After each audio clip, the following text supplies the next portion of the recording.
Hey, what's up, guys? Welcome back to the YouTube channel. I am John Kurtz. Talk college football every day on this channel, specifically right now, conference realignment every single day here on this channel. I try to give the Big 12 a voice. Please subscribe if you're a college football fan, if you're a Big 12 fan, if you're into conference realignment, any of that, I'd really appreciate it. And like and comment on this video as well. It really does help me out. Man, we got a bombshell dropped on us on Friday night. I'm getting dinner. I'm ready to wind down after a long week, right? And we get a big bomb from Max Olson of The Athletic, who you heard earlier this week right here on this YouTube channel. He's as sourced as anybody is in the Big 12, and he broke a major story that involves not just the Big 12, but the entire college football world, minus the SEC. And unfortunately, this is not a good one for Big 12 fans. So what we have here is, according to The Athletic and Max Olson, the Pac-12, the Big Ten, and the ACC are engaging in high-level discussions about an alliance. So the other three Power 4 conferences that are left fully intact right now are trying to band together, basically, to fight the SEC. Quoting from the article here, Pac-12 Commissioner George Kliavkoff, Big Ten Commissioner Kevin Warren, and ACC Commissioner Jim Phillips have been having conversations for several weeks. Doesn't this feel a little bit to the Big 12 like what happened with Texas and Oklahoma? Caught flat-footed. Bob Bowlesby met for 6 hours with Kliavkoff last week, and now all of a sudden, hey, this has been going on for weeks. Oh, by the way, I've been talking with Kevin Warren and Jim Phillips. Well, the specifics, back to the article on how a scheduling pact might work, remain unclear. Sources in the three conference suggest the larger goal is alignment so that the Pac-12, Big Ten, and ACC can work and vote together on major issues such as college football playoff expansion and upcoming NCAA governance changes. So, yeah, this may start with just a scheduling alliance. When you hear the word alliance, it may be scheduling at first, but there is a big picture here. And the big picture here is working directly against the SEC. Think about this. When you're talking about NCAA governance changes and what could be coming down the pipe, everyone's just been assuming like, hey, Greg Sankey's just going to be running this thing, right? The SEC commissioner. This is everybody else trying to be Lee Corso and say, not so fast, my friend. We are going to do everything in our power to make sure that we still have some say in this. This move is all about keeping the SEC from running and hiding from everybody else and keeping the SEC from turning into this super champions league.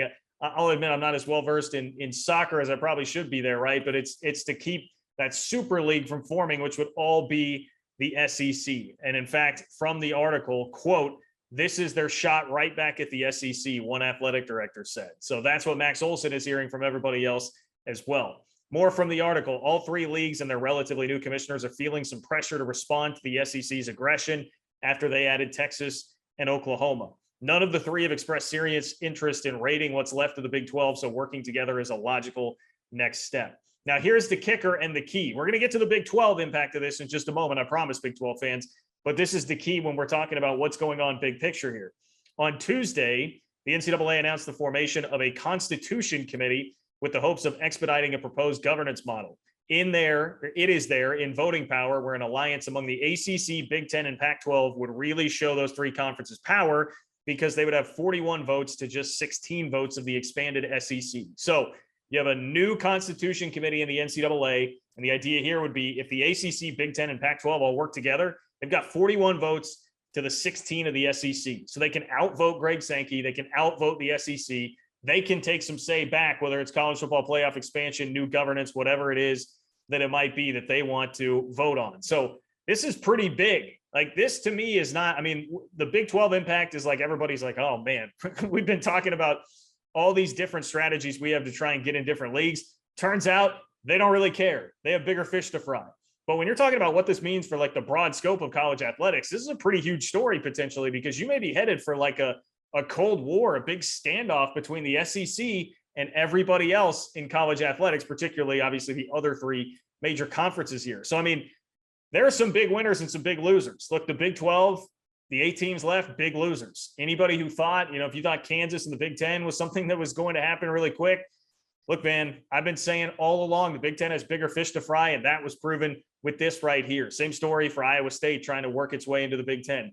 Again, not saying that it's a guarantee that won't happen at some point, but man, right now, everybody else is thinking bigger than that. This is also really big for the Pac-12.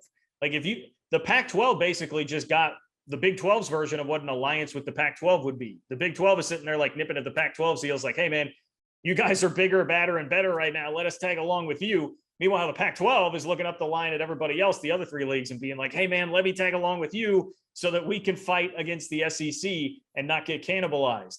And this would be good news for the Pac-12 on the front of like, hey, the Big Ten, all the talk there was they may try to raid and go get USC and do that and take away from the Pac-12. This would be good news in the short term for the Pac-12 that's probably not what's going to happen or what they would be working towards right now.